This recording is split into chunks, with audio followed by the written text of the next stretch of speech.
Though he rose to fame relatively late in his career, Pedro Pascal is no worse for wear. Since his big break on Game of Thrones, the Chilean-born actor has remained as respected and dynamic as the Dornish prince he played.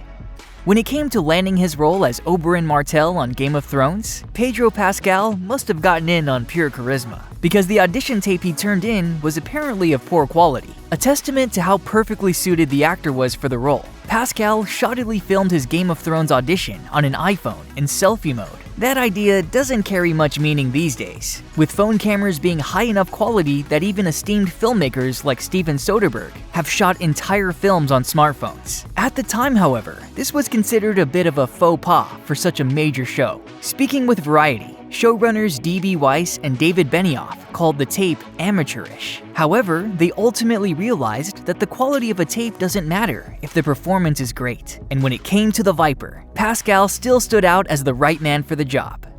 In 2014, after gaining some fame for playing Oberyn Martell, Pedro Pascal did a Reddit AMA where fans learned quite a few things about the Chilean actor. For example, Pascal is an avid reader, which he revealed when one Redditor asked him for his favorite book. But despite loving literature, it wasn't until he was cast in Game of Thrones that Pascal cracked open A Song of Ice and Fire. Specifically, he started with A Storm of Swords, the third book in the series. The reason he skipped to this installment is because the second half of that specific book serves as the basis for Season 4 of Game of Thrones, in which Pascal played Oberyn. The actor said that he picked up that entry and read the sections directly involving his character to get a sense of Martin's language and world. I did. This is why I know. Pascal's dedication to getting the part right was clear throughout his performance, and it became his breakthrough role. Although he expressed an intention to get through the books for real, the guy has been pretty busy ever since. So who's to say if he's actually caught up on all that reading material? All things considered, Pascal got a pretty sweet deal when it came to his experience on Game of Thrones. He was admittedly a huge fan of the show before landing the role, and he remained one after leaving.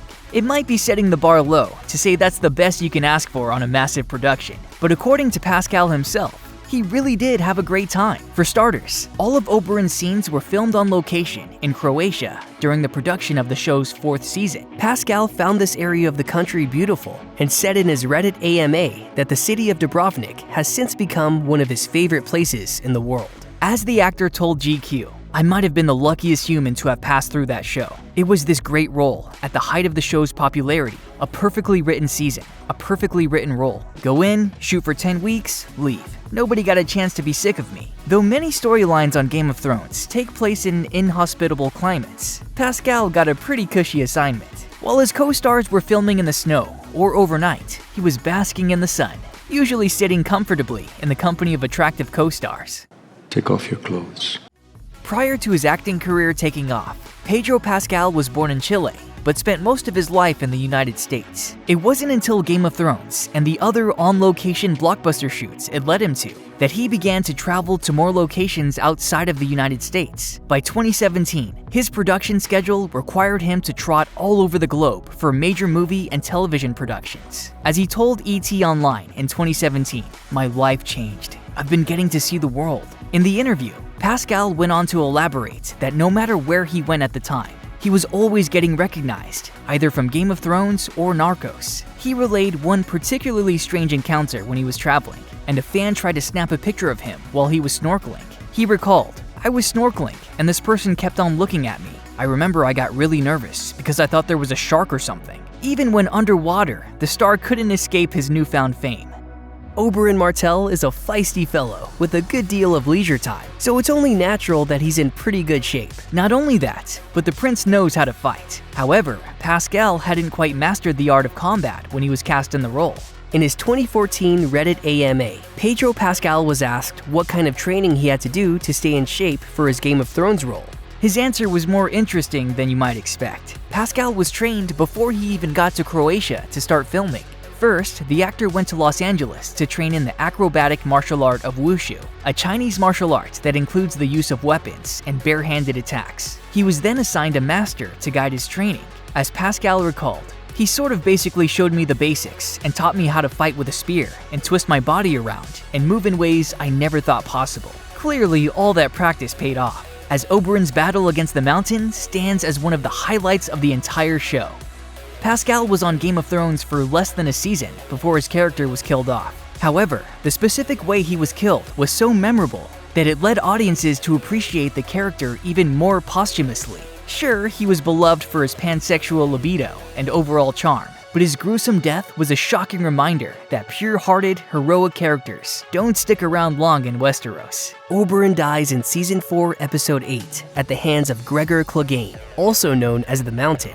In the aptly titled The Mountain and the Viper, the two face off in a trial by combat to determine the fate of Tyrion Lannister. Have they told you who I am? Some dead man. Though Oberyn has the upper hand for a time, Clegane ultimately wins. He kills Oberyn in the most brutal fashion by jamming his thumbs through the cocky prince's eyes. Oberyn screams his final scream until his skull caves in. It's a violent sight to behold, and one of the most shocking moments in Game of Thrones. And that's saying something. Well, his Game of Thrones death might just be the single most important scene in Pascal's career. He claims that he wasn't even awake for the entirety of it. During an appearance on Hot Ones, Pascal spilled the beans on his dirty Game of Thrones secret, admitting he got sleepy while filming Oberyn's death. He explained that to get the desired effect for his death, cool blood was being pumped onto his face, and small artificial pieces of flesh were being placed on and around him. Laying in the hot sun, Pascal actually fell asleep while production went on. The combination of a terribly hot day and finally wrapping up the exhausting 4-day shoot for the mountain fight was too much for Pascal to resist. He fondly described the experience of filming his gruesome death as the best part of the day and said it was some of the best sleep he's ever gotten. These days, Pedro Pascal has a certified fan base spread across all things pop culture. The actor has a good sense of humor about the whole thing.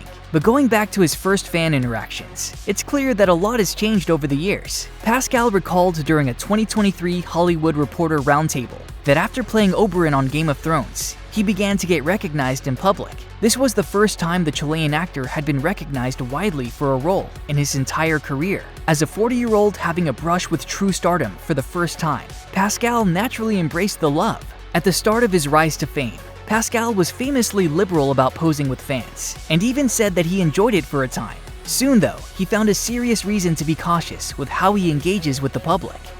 Pedro Pascal ultimately had to stop letting fans be so personal when posing with him, after he sustained a health problem. During his Hollywood Reporter roundtable, the actor shared that after his role as Oberyn, many fans wanted to recreate the character's iconic death by sticking their thumbs into his eye sockets for pictures. And I would let them in New York. There's plenty of photographic evidence of this era. Though Pascal said he was thrilled by the enthusiasm, he eventually felt the side effects. No violence was done to Pascal, but when enough strangers start sticking their fingers in your eyes, something bad is bound to happen. According to Pascal, he eventually developed an eye infection as a result of the frequent interactions. He learned the hard way that especially in the streets of New York City, not everyone washes their hands. And even when they do, germs can be near impossible to avoid. That's probably just one of many reasons that high-profile actors try to avoid interactions with their most hardcore fans. Pedro Pascal and his The Last of Us co-star, Bella Ramsey, both appeared on Game of Thrones before starring together in the post-apocalyptic HBO drama. However, the two never shared any scenes in Game of Thrones because their characters showed up 2 seasons apart. Despite this separation, they still bonded over the shared experience of being on another one of HBO's biggest productions. He told Entertainment Weekly, "I feel like it made us come from a family without knowing each other already." Even though they never appeared together, Pascal and Ramsey's shared experience on the series made it easier for the stars to bond. Even before they built chemistry on set, they had a connection, and Pascal told August Man that he and Ramsey made each other laugh frequently throughout the shoot. Pascal has also commented that he was probably more comfortable in his costume on Game of Thrones than Ramsey was. After all, Oberyn's wardrobe was light and sleek to fit both his royal character and the climate of Dorne. However, Ramsey's character, Lyanna Mormont, was much more armored and bundled up due to filming scenes set in the north.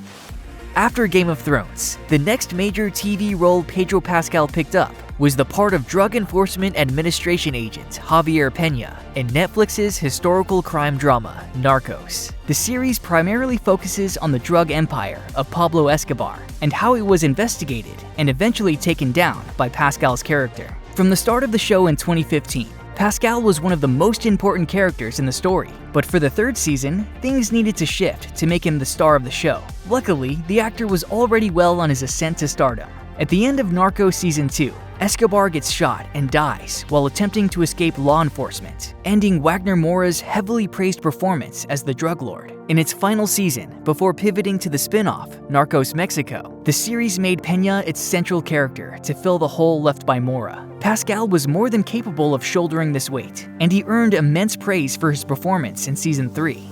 Plenty of actors grow up dreaming of being on the big screen, and some just need to wait a little longer for their big break to finally arrive. While we imagine that Pedro Pascal is pretty thankful for his extensive TV career, he has admitted that his dream always included being in big-budget action movies. In a 2017 interview with ET Online, the actor said, "I realized that the fantasy is actually just like being in a trailer, synced into a moment perfectly scored to some cool music." This was indeed a fantasy he got to live out. At the time of the interview, he had already filmed his part in Kingsman: The Golden Circle, the sequel to Matthew Vaughn's 2014 spy jinx-filled action movie. After a career of primarily TV roles, The Golden Circle was his first opportunity to be in a big-budget action film. Pascal's only regret was doing this work at an older age than many, because according to the charismatic actor himself, the body really starts to feel stunts at a certain age. Of course, in 2020, Pascal went on to star in Wonder Woman 1984, adding another big-budget action-adventure movie to his long list of credits. And while The Mandalorian is technically TV,